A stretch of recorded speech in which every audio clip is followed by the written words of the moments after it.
심해질 경우 실명에까지 이를 수 있어 세계의 3대 실명 질환 중 하나입니다. 한번 시력이 떨어지면 사실 다시 회복하기가 참 어렵습니다. 실제로 복잡하게 생각하시는 경우가 있는데 그렇게 복잡하진 않습니다.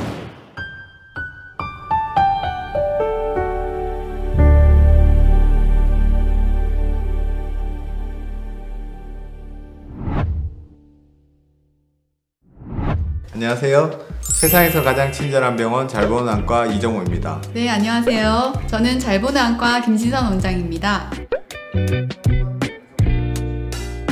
네, 우선 황반이 어디신지 궁금할 건데요. 우리 눈은 딱 탁구공 크기의 둥근 공처럼 생겼어요. 눈 안쪽을 살펴보면 카메라의 필름에 해당되는 망막이라는 부위가 있고 그 가장 중심에 황반이 위치해 있습니다. 이 황반은 우리가 사물을 볼 때 초점을 맺히는 곳으로 눈에서 시력을 결정하는 가장 중요한 부분이에요. 네, 맞아요. 이렇게 중심 시력을 담당하는 황반에 변성이 생기게 되면 그 질환이 바로 황반변성인데요. 황반변성은 심해질 경우 실명에까지 이를 수 있어 백내장, 녹내장과 함께 세계의 3대 실명 질환 중 하나입니다. 그러니까 오늘 영상 꼭 잘 보시고 시력도 잘 챙기셔야 합니다.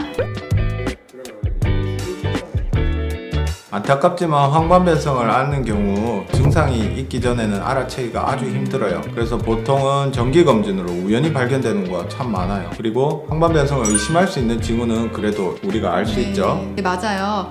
양쪽 눈에 시력 차이가 갑자기 많이 나는 경우, 찌그러져 보이는 경우, 그리고 책이나 글씨를 보려고 할 때 제가 보려고 하는 부분이 잘 안 보인다, 흐려져서 보인다, 반찬 같은 걸 집으려고 하는데 내가 집고 싶은 반찬만 안 보인다, 그러면 황반변성을 의심할 수 있습니다. 실제로 발생하는 빈도는 40세 이상에서 5%, 60세 이상에서 12% 정도 발생한다고 알려져 있습니다. 그래서 본인이 60세 이상이시면 10명 중에 1명이 나이 관련 황반변성의 가능성이 있습니다.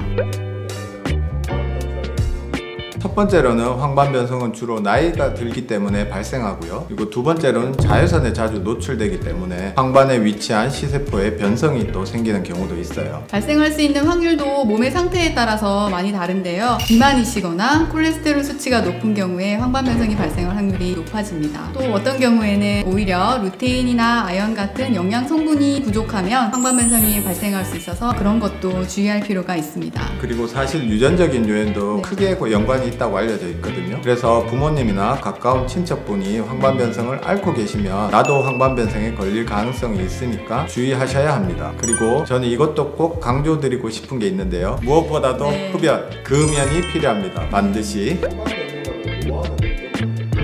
정확하게 말씀드리면 황반변성과 노화는 큰 관련이 없다고 말씀드릴 수가 있습니다. 증상 때문에 잘 모르시는 분들도 많을 텐데요. 실제로 노화는 돋보기를 착용하면 잘 보이거든요. 근데 황반변성에 걸리신 분들은 돋보기를 써도 잘 보이지 않아서 감별할 수 있습니다. 노화는 나이가 들면서 오는 자연스러운 현상이라 생각하시면 되고, 황반변성은 나이가 들더라도 발생하는 분도 있지만 걸리지 않은 분도 있습니다. 네, 맞아요. 그럴 때 황반변성으로 눈이 침침한 것을 노안인 줄 알고 착각하셔도 안과를 방문하지 않고 있다가 어느 날 갑자기 시력이 떨어져서 병원에 와서 황반변성으로 진단되는 경우가 종종 있어요. 네, 그런 경우가 좀 있는데요. 맞아요. 너무 많이 진행돼서 오시면 고칠 수가 없기 때문에 미리미리 검진해서 내가 노안인가 이렇게 약간 의심이 되면 다른 병일 수도 있으니 한번 안과 진료를 받아보시는 게 좋겠습니다. 네, 실제로 복잡하게 생각하시는 경우가 있는데 그렇게 복잡하진 않습니다. 먼저 안저 검사를 하고요. 그리고 빛간섭 단청 촬영기라고 눈을 찍는 CT 사진이 있어요. 그걸 찍어서 황반 부분에 부종이 있거나 아니면 출혈이 보이거나 아니면 혹은 형광 조영술이라고 있는데요. 몸에 조영제를 투입해서 눈의 사진을 찍고 그 부위에 형광 물질이 침착되어 있는 것을 확인한다면 우리가 쉽게 황반변성을 진단할 수 있습니다. 그런데 오히려 초기에 증상이 없어서 잘 모르시다가 정기 검진을 통해 우연히 발견돼서 오시는 분들도 많이 있는데요. 그래서 정기 검진을 40세 이상부터는 꼭 받아보시는 것이 중요하겠습니다. 그리고 추가적으로 자가 진단을 할 수 있는 방법도 있는데요. 바둑판처럼 격자 무늬가 있는 암슬러 격자라고 있는데요. 여기 보시면 중심에 까만 점이 찍혀 있습니다. 그래서 한눈을 가리고 까만 점을 주시하시고 혹시나 근처에 격자가 삐뚤어져 있는지 아니면 보이지 않는 부위가 있는지 그걸 확인하시면 황반변성을 쉽게 의심할 수 있습니다. 양쪽 눈으로 안으로 보면 제대로 보일 수가 있어요. 항상 한쪽씩 가리고. 확인하시고 제가 이제 환자분들이 오시면 이 암세력 격자를 하나씩 나눠드리고 있거든요. 냉장고에 붙여놓으시고 매일 아침 검사해보라고 말씀드리고 있습니다. 이게 정말 자가진단하기에 정말 좋은 자료입니다.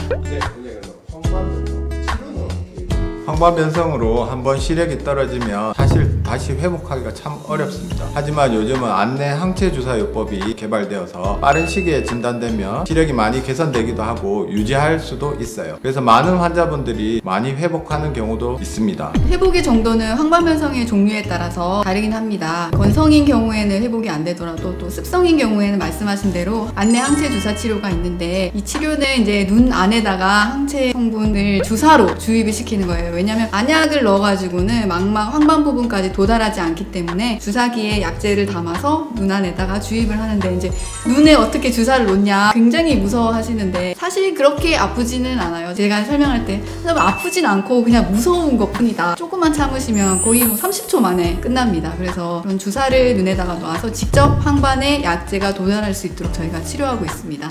예방하기 위해서 지켜야 될 생활습관. 나이 관련 황반변성은 호전이 되기가 참 힘들기 때문에 예방하는 것이 무엇보다 중요합니다. 꾸준히 운동하셔서 표준 체중을 유지하셔야 하고 또 눈 건강과 황반에 좋은 야채, 과일, 비타민, 특히 루테인, 오메가3, 항산화제 같은 것을 섭취하면 좋겠습니다. 네, 그리고 황반변성 예방을 위해서는 금연이 반드시 필요합니다. 두 번째, 고혈압과 콜레스테롤 관리가 무엇보다도 중요하고요. 또 유전적인 요인이 있다고 제가 말씀드렸는데 40세 이상의 가족력이 있으신 분들은 꼭 1년에 한 번씩은 정기적으로 검사하는 것이 필요하다고 생각해요. 마지막으로 환자분들이 제일 많이 물어보시는 게 백내장 걸려도 뭘 먹어야 되냐, 녹내장 걸려도 뭘 먹어야 되냐 많이 물어보는데 이제 백내장, 녹내장은 사실 약재가 그렇게 도움이 되지는 않고요. 그렇지만 황반변성은 아까 말씀드린 루테인, 아연, 비타민, 구리 이런 걸 섭취하며 황반변성을 예방할 수 있으면 꼭 드시는 게 좋고 저도 먹고 있어요. 자기한테 꼭 맞는 거 추천받고 싶으시면 꼭 안과를 방문해서 눈 상태를 점검하시고 추천 받아보는 것도 좋을 것 같습니다. 평균 수명이 높아지면서 눈 건강이 아주 중요해졌어요. 그리고 요즘 사람들은 스마트폰, 노트북 안 보는 사람이 없으니까요. 네, 안타깝지만 아직 현재까지 황반변성을 완치할 수 있는 치료법은 없어요. 그래서 항체 주사와 같은 것들이 이제 많이 개발되어서 초기에 진단해서 치료만 빨리 받는다면 많은 환자분들이 지금 현재 시력을 유지하거나 조금 좋아질 수도 있으니 예방을 하고 또 미리 정기 검진을 하시는 것이 좋겠습니다. 그리고 요즘 주사요법이 많이 나오거든요. 네. 그래서 40세 이상인 분들은 정기적으로 자가검진이나 아니면 안과에 와서 검진을 하고 혹시 필요하면 영양제나 아니면 더 검사를 해서 치료를 받는 것이 가장 좋을 것 같아요. 네, 맞습니다. 그리고 저희 잘보는 안과에서는 안과 전문의 6명이 근무를 하고 있는데 이제 황반과 망막 관련 의사가 그중에 반 3명이 황반 변성을 관리하고 있습니다. 그리고 잘보는 안과에 오시면 만약에 눈 검진을 해서 안 좋으면 그날 당일 항체 주사까지 맞고 가실 수 있어서 좋아해 주시는 분들이 많은 것 같습니다. 네, 그리고 수술도 필요한 경우에 할 수 있는데요. 저희 병원인 경우에는 당일 입원해서 당일 또 퇴원할 수 있는 것들도 네. 환자분들이 아주 좋아해 주시는 부분 중에 하나입니다. 그리고 자꾸 말씀드려서 잔소리 같긴 한데 황반변성은 다른 질환보다 담배를 피는 게 가장 큰 요인이 되니까 이번 기회에 금연을 계획해 보심이 어떨까 싶습니다. 세상에서 가장 친절한 잘 보는 안과, 궁금하신 사항은 아래 댓글을 통해 질문해 주시면 저희가 친절하게 답변 드릴 수 있도록 하겠습니다. 오늘 영상이 유익하셨다면 구독, 좋아요, 알림 설정까지 부탁드려요.